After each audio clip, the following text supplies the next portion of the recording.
Assalamualaikum warahmatullahi wabarakatuh. Semangat pagi anak-anak. Hari ini kita sudah mulai belajar tema 1, indahnya kebersamaan, subtema 1, keberagaman budaya bangsaku, pembelajaran 1. Di pembelajaran 1 ini ada 3 mata pelajaran yang akan kamu pelajari. Yang pertama itu bahasa Indonesia, kemudian kedua IPS, dan yang ketiga IPA. Yang pertama Ibu bahas bahasa Indonesia dulu ya. Bahasa Indonesia itu berkaitan dengan teks atau bacaan. Di halaman 3 maksudnya, setiap bacaan biasanya terdiri atas beberapa paragraf. Setiap paragraf memiliki gagasan pokok yang didukung oleh gagasan pendukung. Gagasan pokok adalah ide utama yang dibahas dalam suatu bacaan, dapat berupa kalimat inti atau berupa pokok paragraf, sedangkan gagasan pendukung adalah uraian atau tambahan informasi untuk gagasan pokok. Jadi intinya, kalau gagasan pokok itu hanya memiliki satu kalimat, sedangkan gagasan pendukung bisa lebih dari satu kalimat, tergantung ada berapa kalimat yang terdapat dalam bacaan tersebut. Kalau begitu kita bahas dulu ya. Di depan ini halaman 1 ada teks yang berjudul Pawai Budaya. Ada berapa paragraf di teks Pawai Budaya ini? Kita bahas. Ya. Apa itu paragraf? Paragraf biasanya ciri-ciri yang paling umum adalah ditulis ke dalam bentuk agak menjorok ke dalam seperti ini ya. Seperti ini. Ini tulisan Pawai Budayanya kan agak menjorok ke dalam, berarti ini disebut paragraf. Kemudian setiap paragraf itu terdiri dari beberapa kalimat. Kalimat itu adalah yang ditulis awalnya ditulis dengan huruf besar seperti ini, kemudian ditandai diakhiri dengan tanda titik. Nah, itu disebut kalimat gitu. Ini teks ini Pawai Budaya sangat menarik bagi warga Kampung Babakan. Sampai ke bawah sini terdengar suara gendang yang menandakan rombongan pawai semakin dekat, disebut paragraf ke-1. Ada berapa kalimat di paragraf 1? Kita hitung dari jumlah titiknya anak-anak ya. Nih, dari sini Pawai Budaya sangat menarik bagi warga Kampung Babakan. Ini kalimat pertama. Kemudian selanjutnya, pawai ini selalu menampilkan keragaman budaya Indonesia. Ini kalimat kedua. Udin dan teman-teman tidak pernah bosan menanti rombongan pawai lewat. Kalimat ketiga. Tahun ini mereka datang ke alun-alun untuk melihat pawai tersebut. Kalimat keempat, kakek Udin pun terlihat sabar menanti. Kalimat kelima, terdengar suara gendang yang menandakan rombongan pawai semakin dekat. Ini kalimat keenam atau kalimat terakhir dari paragraf ke-1 atau paragraf pertama. Selanjutnya ada paragraf lagi tidak di halaman 2. Nah, ternyata ada anak-anak ya. Nah, ini di barisan pawai terdepan terlihat rombongan dari Maluku. Ditulisnya kan agak menjorok ke dalam nih yang pertama. Nah, berarti ini lanjutan dari paragraf selanjutnya, yaitu paragraf 2. Paragraf 2 ini memiliki berapa kalimat? Hitung saja, anak-anak bisa menghitung dari jumlah titik yang ada di paragraf tersebut gitu ya. Itu adalah kalimatnya. Kemudian selanjutnya kan tadi sudah dibahas paragraf kedua, kemudian selanjutnya paragraf ketiga. Nah, lihat ini, budaya Bali terkenal karena bunyi musiknya yang berbeda. Sampai sini ya, sampai dipadukan, ini namanya paragraf ketiga. Ingat ya, paragraf itu ditulis agak menjorok ya, jadi setiap yang seperti ini paragrafnya baru lagi. Selanjutnya paragraf keempat ini, rombongan dari Bali diikuti oleh rombongan dari Toraja. Sampai untuk dipelajari ini paragraf keempat. Selanjutnya paragraf terakhir adalah paragraf ke-5 ya. Udin dan teman-teman senang melihat pawai budaya sampai kaya dan mengagumkan. Ini adalah paragraf ke-5. Nah, sekarang kita bahas gagasan pokok dan gagasan pendukung. Ibu contohkan dulu ya gagasan pokok dari paragraf pertama, yaitu adalah pawai budaya sangat menarik bagi warga Kampung Babakan. Bisa ditulis seperti ini anak-anak. Ibu udah mengetik nih. Nah, seperti ini.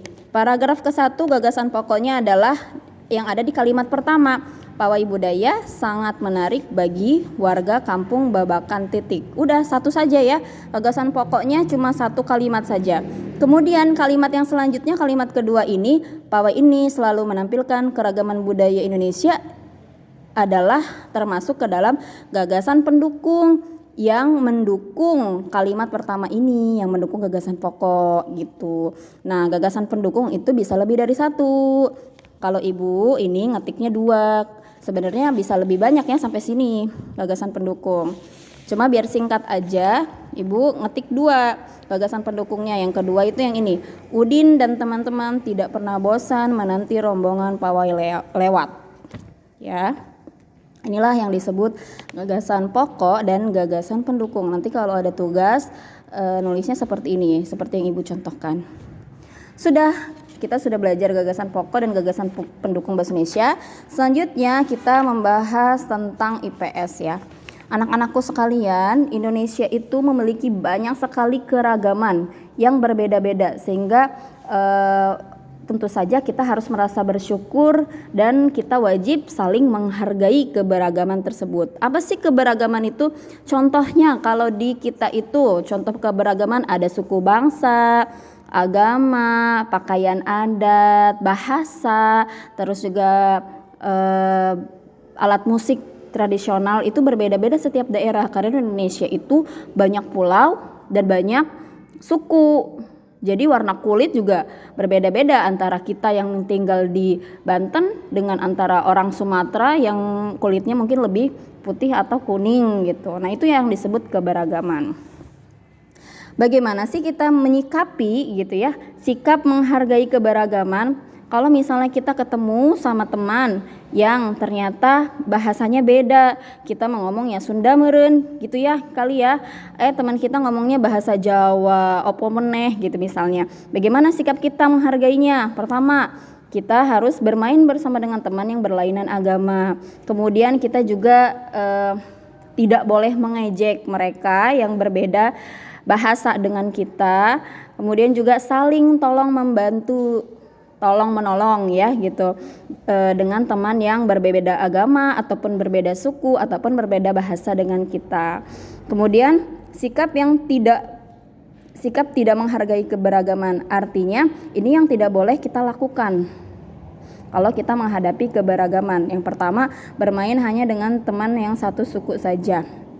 Artinya kita tidak boleh bermain cuma sama teman-teman kita yang kita kenal saja. Misalnya kita ketemu nih sama suku Papua, kan fisiknya beda ya, mereka kulitnya lebih gelap, rambutnya lebih keriting. Nah, kita tidak mau berteman sama mereka, itu yang disebut sikap tidak menghargai keberagaman, dan itu tidak boleh. Itu sifat jelek gitu ya, sifat kurang baik maksudnya.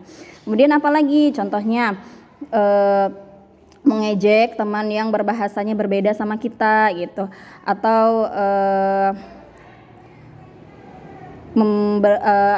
tidak menolong atau menjauhi teman yang berbeda dengan kita. Itu adalah sikap tidak menghargai keberagaman. Begitu ya. Jadi kita wajib bersyukur dan wajib menghargai, karena tidak semua bangsa, tidak semua negara memiliki perbedaan yang jelas seperti kita. Kemudian di halaman 10 ini ada beberapa macam alat musik. Nah, kalau alat musik ini disebut alat musik daerah anak-anak atau alat musik tradisional. Berbeda dengan alat musik modern ya. Kalau alat musik tradisional itu sudah ada zaman dahulu dan diturunkan oleh nenek moyang kita ke kita sebagai penerusnya, dan kita pakai dan kita lestarikan gitu untuk selalu mengenang supaya selalu ada. Contohnya alat musik tradisional ini kalau di buku ada 4. Yang pertama adalah angklung. Nah, udah pernah lihat angklung? Angklung ini asalnya dari mana? Dari Jawa Barat, dimainkan dengan cara digoyang-goyang ya. Goyang-goyangkan tuh itunya, kayunya ini. Nanti dia akan bunyi sendiri gitu ya. Kemudian ada saluang yang mirip seperti suling. Nah, ini juga termasuk alat musik tradisional yang berasal dari Jawa Barat juga anak-anak. Bukan ya, saluang mah dari Sumatera Barat, yang dimainkannya dengan cara ditiup seperti suling. Selanjutnya ini kecapi, bukan makanan tapi alat musik. Kecapi yang asalnya dari Jawa Barat, sama seperti angklung Jawa Barat, suku Sunda gitu ya. dan dimainkan dengan cara dipetik senarnya. Ini senar seperti gitar, cuma bedanya ini mah seperti meja bentuknya. Kalau gitar kan bisa dipegang, diketekin gitu ya, atau dikepit gitu di ketiak. Kalau ini bentuknya seperti meja, dan ini senar-senarnya nih, garis-garis ini senar yang kita ketik, maksudnya yang kita petik nanti akan menghasilkan bunyi gitu. Kemudian ini ada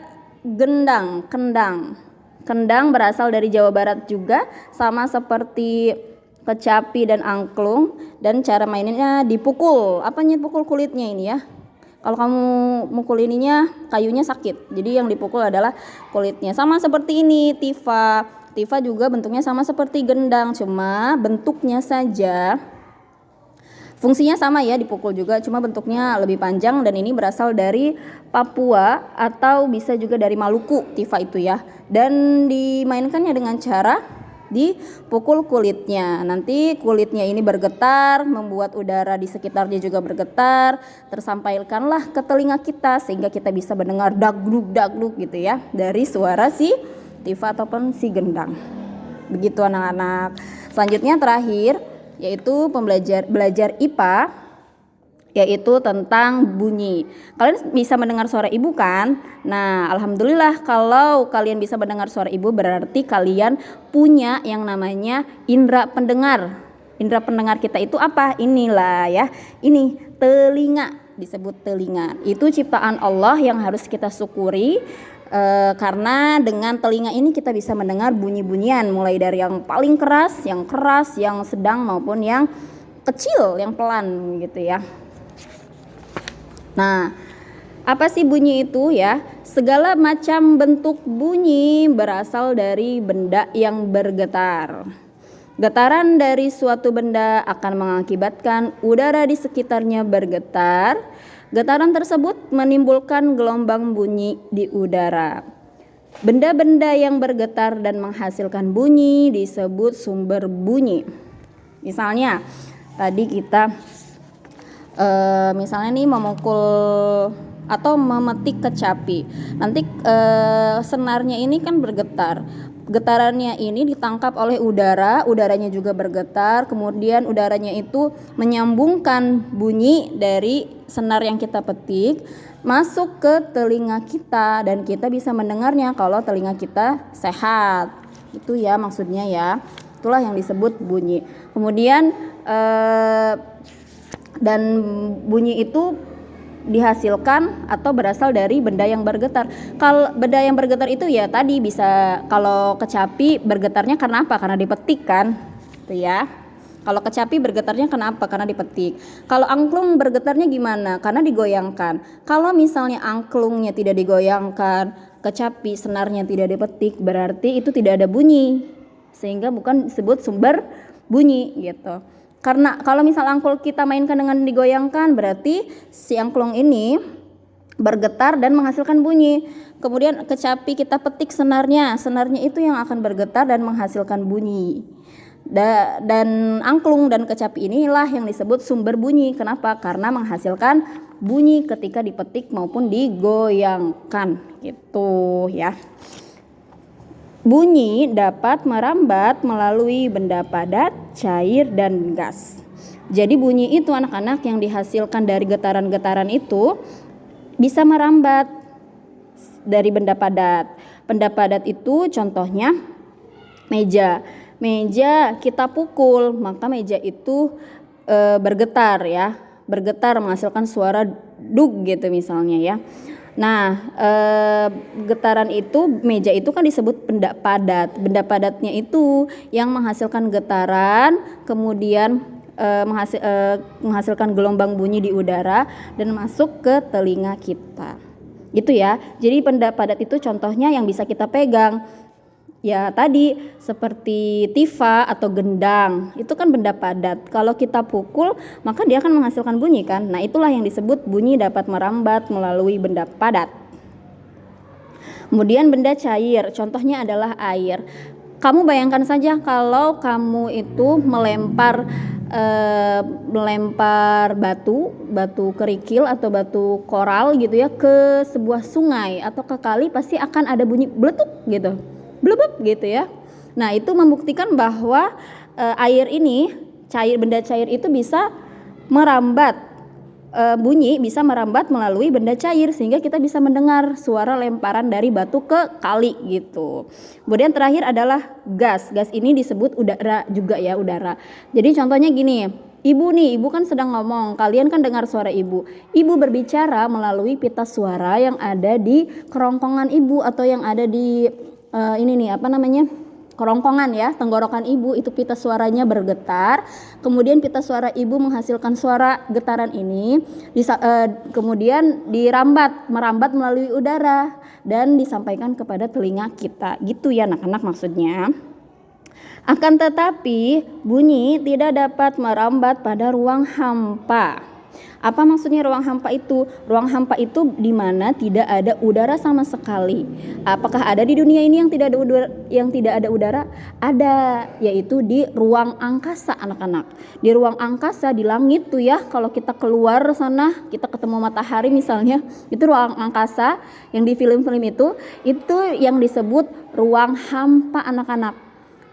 Tidak ada udara di sana, tidak ada pertukaran udara dan tidak ada gravitasi, sehingga kita kalau mau ke sana harus pakai peralatan khusus, harus pakai baju khusus, helm gitu ya, yang isinya udara supaya kita bisa bernafas dan juga bisa berkomunikasi, supaya kita juga bisa nggak terbang-terbang karena di ruang angkasa kan nggak ada gravitasi bumi ya, tarikan bumi. Jadi kalau kita nggak pakai alat, kita pasti akan terbang gitu kemana-mana gitu. Kalau misalnya kita pakai baju, kemudian pakai helm, itu kita bisa berdiri di ruang angkasa. Begitu anak-anak ya. Jadi hafalkan nih, bunyi dapat merambat melalui benda padat, cair dan gas, tetapi bunyi tidak dapat merambat pada ruang hampa. Ruang hampa itu masuknya adalah ruang angkasa yang tidak ada udaranya, sehingga kita tidak bisa mendengar bunyi-bunyian di ruang angkasa. Nah, inilah akhir dari pembelajaran kita. Mohon maaf kalau panjang ya, mudah-mudahan apa yang Ibu sampaikan bisa dimengerti. Nanti tugasnya akan Ibu pisah dari video ini ya. Tetap semangat belajarnya. Wassalamualaikum warahmatullahi wabarakatuh.